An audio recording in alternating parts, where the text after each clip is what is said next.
Students आज मैं आपको एक्टिव पैसिव वॉइस सिखाने जा रहा हूँ। क्या सिखाऊंगा?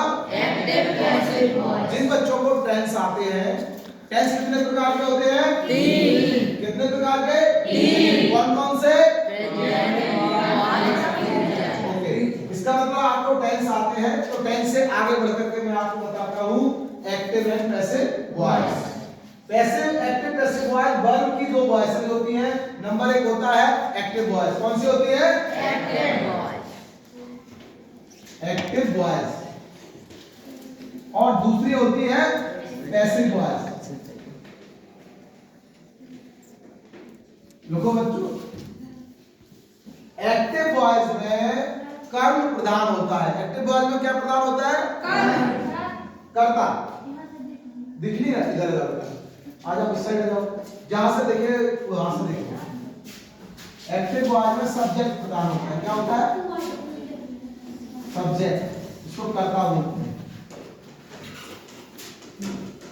और पैसिव वॉइस में ऑब्जेक्ट प्रधान होता है, जिसको कि कर्म बोलते हैं।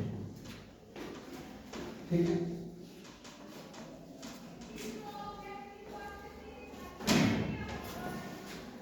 इसके नियम लिख लो। पहले मैं नियम से समझाना शुरू करता हूं। एक्टिव से पैसिव में बदलना, एक्टिव से पैसिव वॉइस में बदलना। एक सेंटेंस लिख के बताता हूं और नियम नंबर 1। नियम नंबर 1, सेंटेंस लिखा है he killed a snake. Okay बच्चों, तो सेंटेंस को पहले हमें पहचानना आना चाहिए। सेंटेंस को क्या पहचान करना चाहिए। टेंस का नाम पता है ना, कितने प्रकार के टेंस होते हैं? 3 प्रकार के, और 3 के फिर 4 होते हैं। तो ही किल्ड ए स्नेक, तो सबसे पहले हमें टेंस को, इसको सेंटेंस के बारे में पता होना चाहिए कि ये क्या क्या चीज है। नंबर 1, पहले क्या है? ही माने क्या? सब्जेक्ट। सब्जेक्ट को बच्चों में एस में लिखूंगा। क्या लिखूं? शॉर्ट में। ठीक है, करता है ये। ही माने सब्जेक्ट हो गया। किल्ड, किल्ड क्या हो गया? क्रिया हो गई। इसको मेन वर्ब भी बोलते हैं। क्या बोलते हैं? मेन वर्ब, क्योंकि ये हेल्पिंग वर्ब भी होती है ना। Is, am, are, has, have, was, were, ये सब हेल्पिंग वर्ब होती है। Will, shall. और ये क्या हो गया? कर्म हो, ये हो गया ऑब्जेक्ट। इसको क्या बोलेंगे? ऑब्जेक्ट। यहां तक क्लियर है बच्चों? Subject, verb, object. ठीक है, यार इसको इतना चीज समझ लिया ना। अब लिखो नियम नंबर 1। नियम नंबर 1 लिख लिया तो सेंटेंस ऊपर लिख लिया। अब देखो नियम नंबर 1, एक्टिव से पैसिव बदलने में, एक्टिव से, और धीरे धीरे चलना बच्चों। एक्टिव से पैसिव में एक्टिव वॉइस से पैसिव वॉइस बदलने में नियम नंबर 1,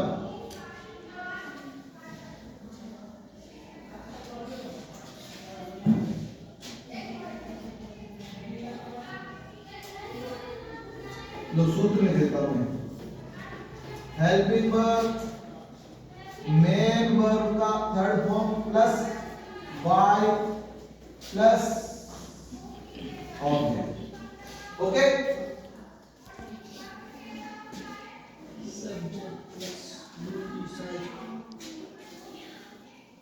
अभी पहले एक्टिव में लिख के तुमको थर्ड में बताता हूं। पहले कैसे लिखा होगा? ये है एक्टिव वॉइस का सूत्र। किसका है? एक्टिव में इस तरीके से सेंटेंस लिखा होगा। अब इसको पैसिव में बदलना है तो क्या होगा?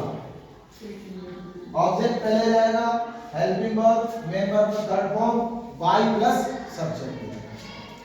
Object plus helping verb plus main verb, उसका थर्ड फॉर्म प्लस वाई के द्वारा जोड़ना है और प्लस ऑब्जेक्ट होना है। पैसिव में बदलने। चलो पहले लिख लो, मैं तुमको बता देता हूं। ये दोनों रूल नियम लिख लो।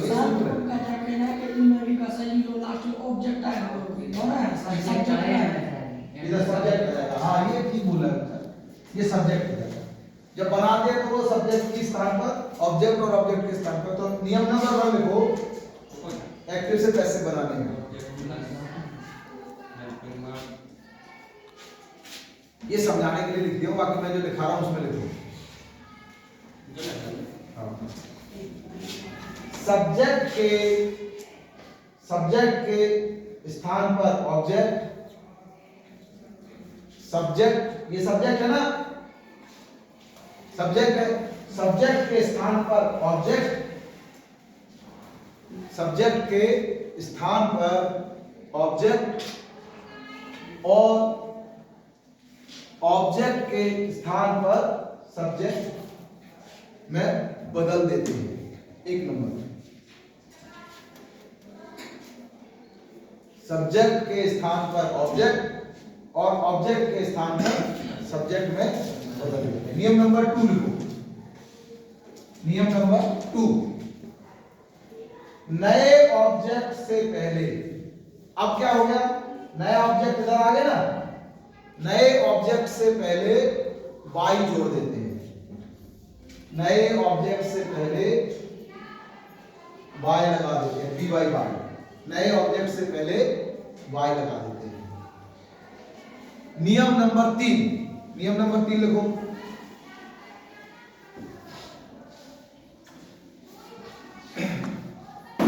नियम नंबर 3 में लिखो, सेंटेंस के अनुसार, किसके अनुसार, सेंटेंस, सेंटेंस यानी इधर जो सेंटेंस जिस टेंस का होगा उसके अनुसार, सेंटेंस के अनुसार, सेंटेंस के अनुसार हेल्पिंग वर्ब, सेंटेंस के अनुसार हेल्पिंग वर्ब और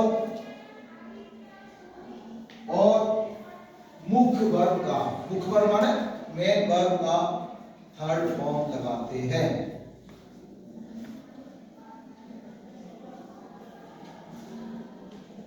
तीनों नियम लिख लिए बच्चों?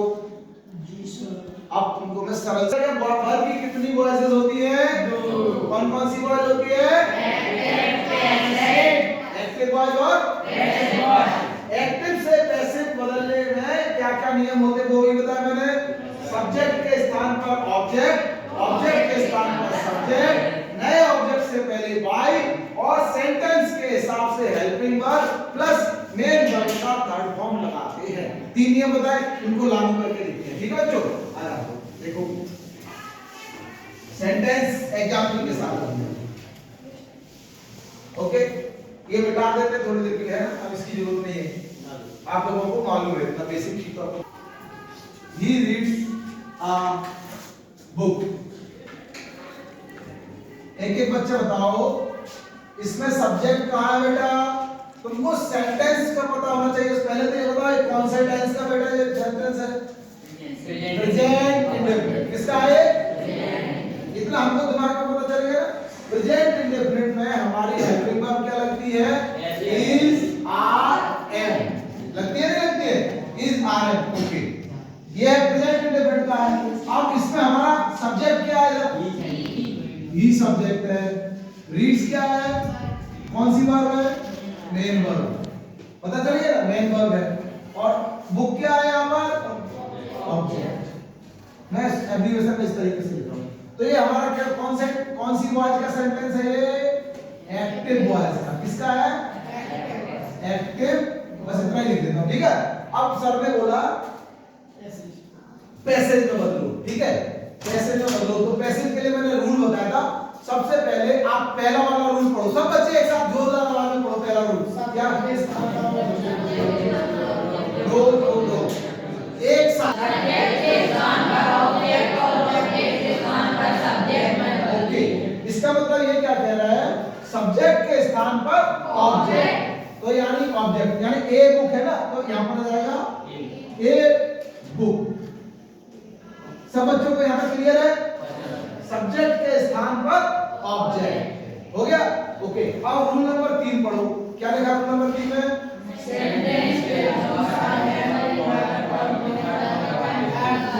सेंटेंस के अनुसार हेल्पिंग वर्ब यानी हमारा सेंटेंस कौन से टेंस का अभी है? Present indefinite. प्रेजेंट इंडेफिनिट की हेल्पिंग वर्ब क्या होती है बच्चों? Is, am, are. तो एक बुक के साथ क्या लगेगा अभी? क्या लगेगा? इज लगेगा। क्या लगेगा? इज। हेल्पिंग वर्ब लग जाएगी इज। ओके, इसके बाद क्या लिखा था हमने? मेन वर्ब का थर्ड फॉर्म। तो मेन वर्ब यहां पर कौन सी है? रीड का थर्ड फॉर्म क्या होता है बच्चों? रीड ही रहता है ना। Okay, read, read. ओके, इसके बाद में अब किससे जोड़ेंगे इसको? वाई से। हमारा रूल नंबर 2 पढ़ो सब बच्चों। वाई लगा देते, तो ये हो गया वाई। अब ही का क्या हो जाएगा बदल के? हिम। ही का क्या हो गया? हो गया? कठिन लग रहा है क्या? सिर्फ रूल ध्यान रखना है। एक साल से सेंटेंस और देता हूं बच्चों तुम्हारे लिए, बहुत सरल सा।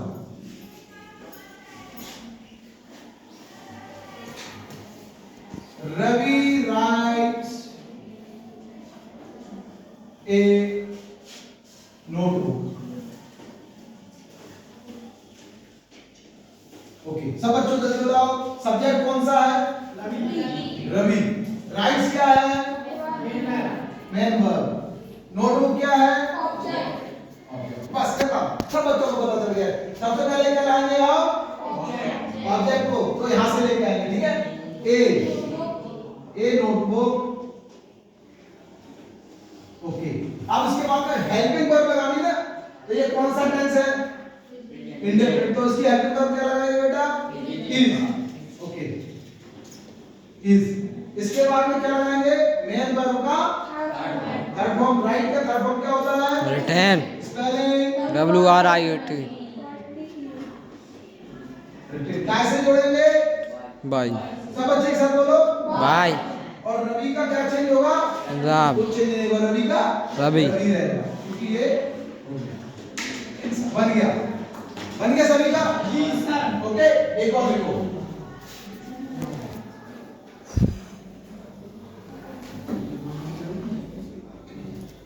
She does not write a letter. उसने पत्र नहीं लिखा। Okay, she does not write a letter. अब बच्चों पहले सबसे पहले सरल और आसान बात है, हमें इनको क्या करना आना चाहिए? आइडेंटिफाई करना आना चाहिए। क्या करना आना चाहिए? ओके, ये सी क्या है? सब्जेक्ट। डज नॉट क्या है? Helping verb. ये डज नॉट क्या है? हेल्पिंग वर्ब है ना। और राइट क्या है? Main verb. और ए लेटर क्या है यहां पर? तो एक्टिव से पैसिव में बदलने पर क्या नियम है? बोलो। सब्जेक्ट के स्थान पर ऑब्जेक्ट, और ऑब्जेक्ट के स्थान पर सब्जेक्ट। ओके, और सेंटेंस के अनुसार हेल्पिंग वर्ब और मेन वर्ब का बोलो हेड फॉर्म। और किसके द्वारा जोड़ना है? बाय, और लास्ट में सब्जेक्ट। क्लियर है? चलो इसको बनाओ, सब बच्चों को बन जाएगा, बहुत सरल है। देखो, ए लेटर क्या होगा यहां पर? Object. A letter, a letter. अब डज नहीं आएगा, इसके आ जाएगा इज नॉट। क्या आ जाएगा? Is not. Is not. और राइट का क्या हो जाएगा? सब बच्चे बताओ एक साथ। Spelling written by. सी का क्या हो जाएगा? हर। अब मेरे बच्चे बताओ, क्या ये सरल समझ में आ रहा है? आ रहा अच्छे से? और कुछ सिखाओ? ये क्या लिखो?